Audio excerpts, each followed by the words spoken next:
ബിജെപിയും സംഘപരിവാറും മുന്നോട്ട് പോകുന്നത്. ഈ സംഘപരിവാറിനെ പ്രതിരോധിക്കാൻ കോൺഗ്രസിനാകുമോ? ചോദ്യം അതാണ്. ഇന്ത്യയിൽ എവിടെയെങ്കിലും മതന്യൂനപക്ഷങ്ങളെ കോൺഗ്രസ് സംരക്ഷിച്ചോ? ഇന്ത്യയിൽ സംരക്ഷിച്ചിരുന്നുവെങ്കിൽ ബാബറി മസ്ജിദ് തകരുമോ?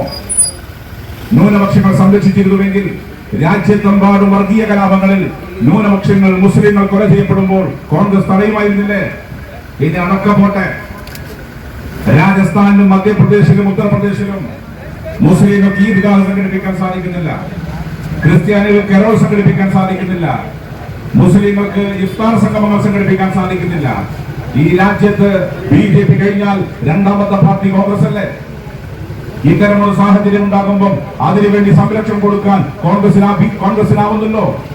കോൺഗ്രസ് ഒരു വർഗീയ പാർട്ടി എന്ന ആക്ഷേപം ഞങ്ങൾ ഉന്നയിക്കുന്നില്ല. പക്ഷേ കോൺഗ്രസിന്റെ മൃദു ഹിന്ദുത്വ സമീപനം, ആ മൃദു ഹിന്ദുത്വ സമീപനമാണ് ഈ രാജ്യത്തെ ഇതിലേക്ക് എത്തിച്ചത്. വർഗീയതക്കെതിരെ ഒരു നിലപാടും ഉറച്ച നിലപാടും സ്വീകരിക്കാൻ കോൺഗ്രസിനാവില്ല. കോൺഗ്രസ് എന്നത് ഇന്നത്തെ കോൺഗ്രസ് നാളത്തെ ബിജെപി ആണ്. ഇന്നത്തെ കോൺഗ്രസ് നാളത്തെ ബിജെപി ആണെന്ന് പറയാൻ നിങ്ങൾ നോക്കണം. കേരളത്തോടൊപ്പം തെരഞ്ഞെടുപ്പ് നടക്കുന്ന മറ്റൊരു സംസ്ഥാനം ആസാമാണ്. ആസാമിന്റെ മുഖ്യമന്ത്രിയുടെ പേര് ഹിമന്ത ബിശ്വ ശർമ്മ. ആരാണ് ഹിമന്ത ബിശ്വ ശർമ്മ? കോൺഗ്രസിന്റെ നേതാവായിരുന്നു. കോൺഗ്രസിന്റെ നേതാവായിരുന്ന ഹിമന്ത ബിശ്വ ശർമ്മ ബിജെപി ആണ്. അവിടെ ആസാമിൽ ഈ തെരഞ്ഞെടുപ്പ് മത്സരിക്കുന്ന പലരും കോൺഗ്രസിന്റെ നേതാക്കന്മാരാണ്. ആസാം മാത്രമാണോ? ഗോവയിൽ എങ്ങനെയാണ് കോൺഗ്രസ് ബിജെപിക്ക് ഭരണം കിട്ടിയത്? ത്രിപുരയിൽ എങ്ങനെയാണ് ബിജെപിക്ക് ഭരണം കിട്ടിയത്? രാജ്യത്തെ പല സംസ്ഥാനങ്ങളിലും ബിജെപിക്ക് ഭരണം കിട്ടിയത് കോൺഗ്രസ് കൂട്ടത്തോടെ കൂറുമാറിയതുകൊണ്ടാണ്. ആസാം മുഖ്യമന്ത്രി ഹിമന്ത ബിശ്വ ശർമ്മ പറയുന്നത് എന്താ അറിയോ? ഹിമന്ത ബിശ്വ ശർമ്മ പറയുന്നത് മുസ്ലിങ്ങളെ വെടിവെച്ച് കൊല്ലണം, മിയാ മുസ്ലിങ്ങൾ. ആരാ മിയാ മുസ്ലിങ്ങൾ? ബംഗ്ലാദേശ് വന്നവരെന്ന. അത് മാത്രമാണോ? മുസ്ലിങ്ങൾ ഓട്ടോറിക്ഷയിൽ നിങ്ങൾ കയറിയാൽ കൂലി ചാർജ് കൊടുക്കാൻ പാടില്ല. ആസാം നിയമസഭാ തെരഞ്ഞെടുപ്പിന്റെ പ്രകടന പത്രിക വന്നു. അതിലവർ പറയുന്നു യൂണിഫോം സിവിൽ കോഡ് നടപ്പിലാക്കും. ഇതിനെല്ലാം എതിരെ എന്തെങ്കിലും നിലപാട് സ്വീകരിക്കാൻ കോൺഗ്രസിനായോ? ചോദ്യം അതാണ്.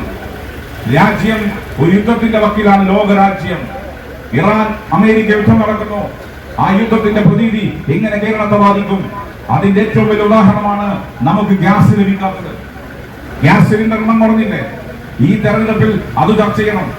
അതോടൊപ്പം ഈ യുദ്ധം നീണ്ടുപോയാൽ 25 ലക്ഷത്തോളം വരുന്ന മലയാളികൾ ഇങ്ങ് തിരിച്ചു വരേണ്ടി വരും. അപ്പൊ നിങ്ങൾ ചോദിക്കും, അതിലെന്താ കോൺഗ്രസിന്റെ ഭാഗത്തെ പോരായ്മ? ഈ രാജ്യം ഇക്കാലം അത്രയും ഉയർത്തിപ്പിടിച്ച ഒരു വിദേശ നയമുണ്ട്. ആ വിദേശ നയം അമേരിക്കൻ വിരുദ്ധമായിരുന്നു. ആ അമേരിക്കൻ വിരുദ്ധ വിദേശ നയത്തെ അമേരിക്ക അനുകൂലമാക്കി മാറ്റിയ പ്രധാനമന്ത്രിയുടെ പേരാണ് മൻമോഹൻ സിംഗ്. കോൺഗ്രസിന്റെ കാലം, റാവുവിന്റെ കാലം, മൻമോഹൻ സിംഗിന്റെ കാലം ഈ രാജ്യം പൂർണ്ണമായും അമേരിക്കൻ കീഴാള രാജ്യമായി മാറി. അതിന്റെ തുടർച്ച മാത്രമാണ് ബിജെപിയുടെ ഭാഗത്തുണ്ടാകുന്നത്. അതുകൊണ്ട് ഈ തെരഞ്ഞെടുപ്പിൽ ഇതെല്ലാം ചർച്ച ചെയ്യണം. വർഗീയതക്കെതിരായ കർക്കശമായ നിലപാട് സ്വീകരിച്ചു പോകാനാവണം. വർഗീയതക്കെതിരെ കലർപ്പില്ലാത്ത നിലപാട് ഇന്ത്യൻ രാഷ്ട്രീയത്തിൽ സ്വീകരിച്ചു പോകാൻ സാധിക്കുന്നത് ഇടതുപക്ഷത്തിന് മാത്രമാണ്. ഞങ്ങൾ വലിയ ശക്തി എന്ന് അവകാശപ്പെടുന്നില്ല. ഞങ്ങൾ ഇന്ത്യയിലാകെ